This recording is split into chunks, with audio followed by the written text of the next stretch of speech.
Namaskar. Verso 2 do capítulo 1 do Bhagavad Gita é o que será lido hoje, aqui, nesta aula.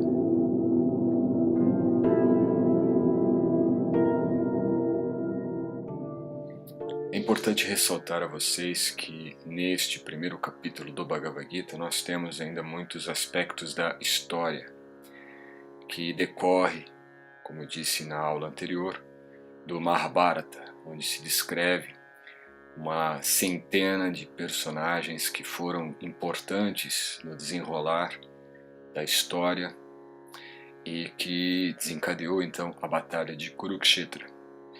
E por esse motivo, neste capítulo 1, nós teremos muitos nomes e muitos detalhes históricos que estarão sendo então narrados, e isto pode talvez criar um certo desconforto em termos de tantas nomenclaturas e tantos personagens, mas é importante passarmos por este primeiro capítulo e entendermos o principal fator de ele existir no Bhagavad Gita, dado que o Bhagavad Gita, sendo um livro de filosofia e um livro de conhecimento profundo da espiritualidade, da transcendência, o primeiro capítulo ele serve como uma maneira de expor os dois principais polos que a natureza humana apresenta e que não poderia ser diferente.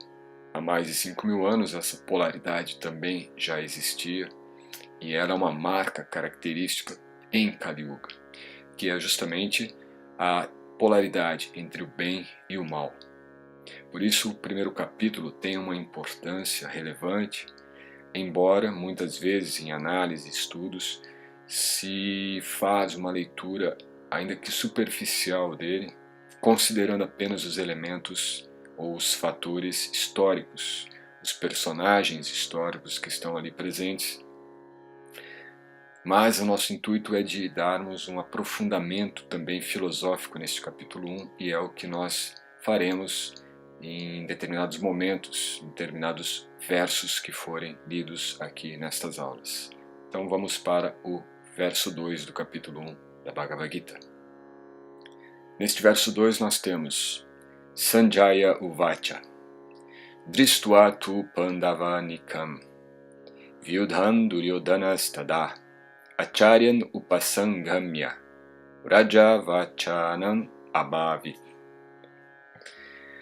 Nós temos a tradução como sendo Sanjaya, Uvacha, disse, Drishtva, depois de ver, tu, mas, Pandava Anikan, os soldados dos Pandavas, Vyudhan, dispostos na falange militar, Duryodhana, o rei Duryodhana, Tada, naquele momento, Acharyan, o mestre, Upasangamya, aproximando-se, Raja, o rei, Vachanan, palavras, Abravit, falou.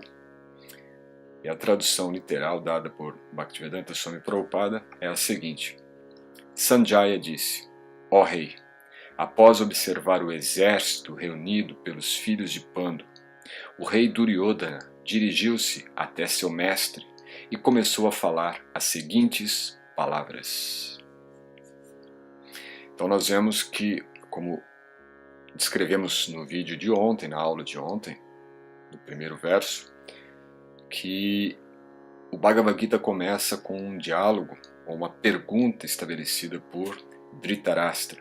Dhritarashtra era o rei que assumiu, ou foi o rei que assumiu o trono após a morte de Pandu, que era o seu irmão mais novo. E ele estava diante do seu secretário, que possuía, devido à misericórdia de seu mestre espiritual, que o próprio autor, ou quem elaborou toda a escrita, toda a narrativa dos Vedas, que é chamado de Dvaipayana Vyasadeva, era também um mestre de Sanjaya. E Vyasadeva foi uma encarnação de Krishna, uma encarnação literária de Krishna. E ele, como um grande yogi místico, tinha condições de dar este poder místico ao seu discípulo Sanjaya, que então recebeu esta capacidade de narrar eventos não presentes no seu espaço físico, mas poder descrever como um evento de telepatia, talvez, o que mais se corresponderia à nossa linguagem moderna, e pôde então descrever o que Dhritarashtra lhe pede. E aqui no segundo verso, então, ele começa a descrever. E nós vamos ver isso em muitas passagens do Bhagavad Gita, justamente esses termos. Ontem vocês viram Dhritarashtra Uvacha, agora Sanjaya Uvacha. Então existe um narrador que está descrevendo em terceira pessoa o que eles disseram. Então o Bhagavad Gita também tem uma característica literária muito única, muito específica, e de um avanço e de um refinamento literário muito grande, técnicas que mesmo na nossa história recente, na modernidade literária recente, nós não temos tamanha aptidão de criação literária em termos linguísticos, em termos técnicos, né, como nós vemos no próprio Bhagavad Gita. Então isso é apenas um detalhe para vocês entenderem como Dhritarashtra, o Vacha, perguntou o que ocorreu no campo de batalha. Sanjaya, o Vacha, então ele vai descrever o fato ocorrido, o que está ocorrendo. E ele diz isso justamente. Ó rei, após observar o exército reunido pelos filhos de Pandu, o rei Duryodhana dirigiu-se até seu mestre e começou a falar as seguintes palavras. Então ele vai descrever o que Duryodhana disse. E quem é Duryodhana?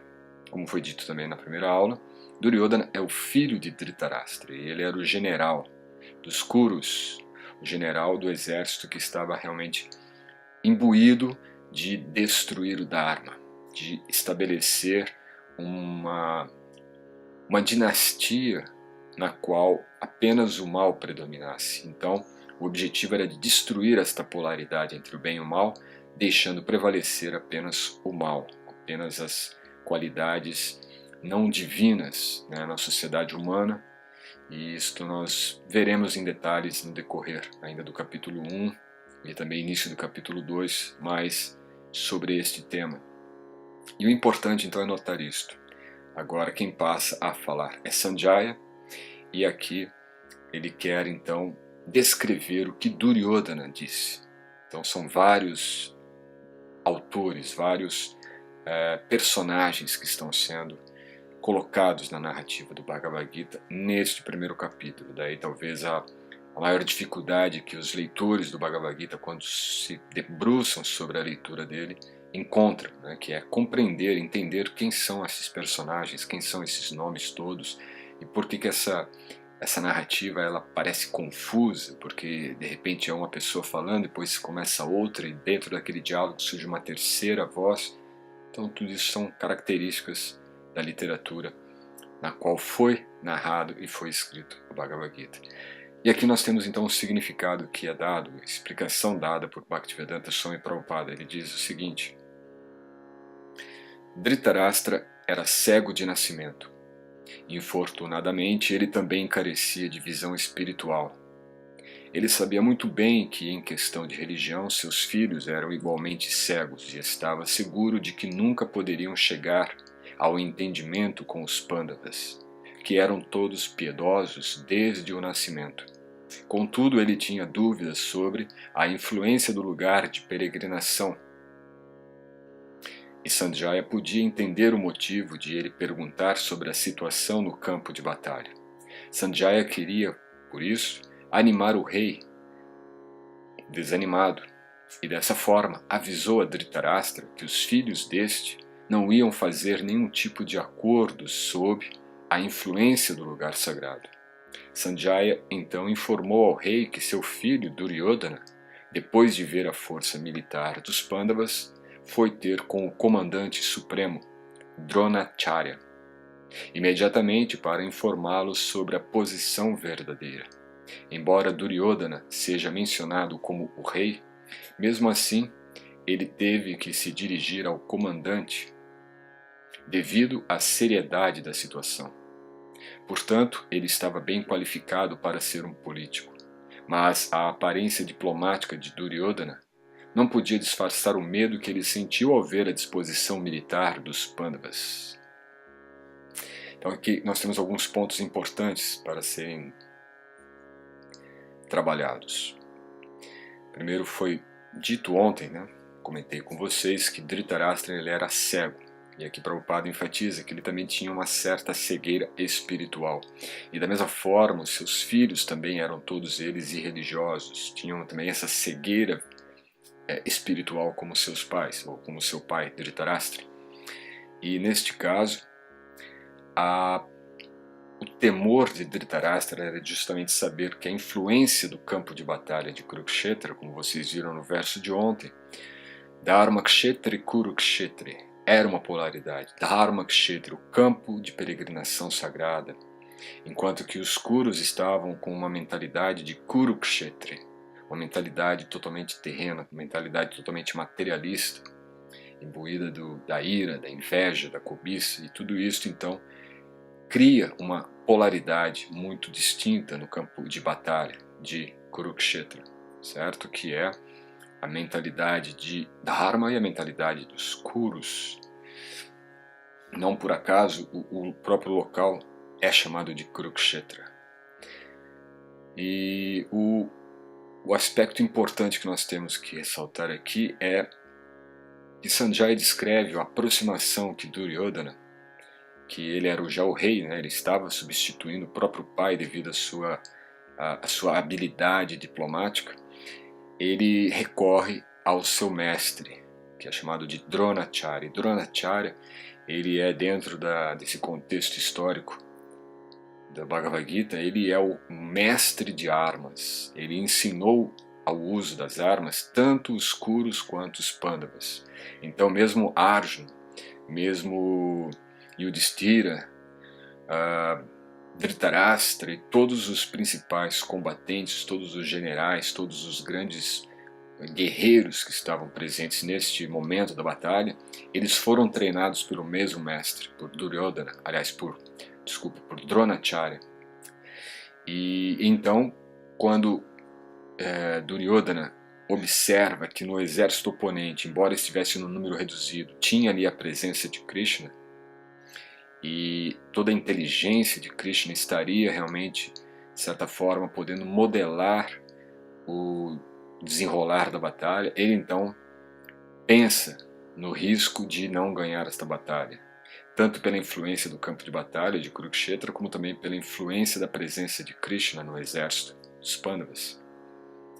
E então ele se dirige ao seu mestre, que é Dronacharya, para pedir alguma orientação, saber o que pode ser feito, se está tudo bem da maneira como está disposto os dois exércitos ali prestes a entrarem na batalha.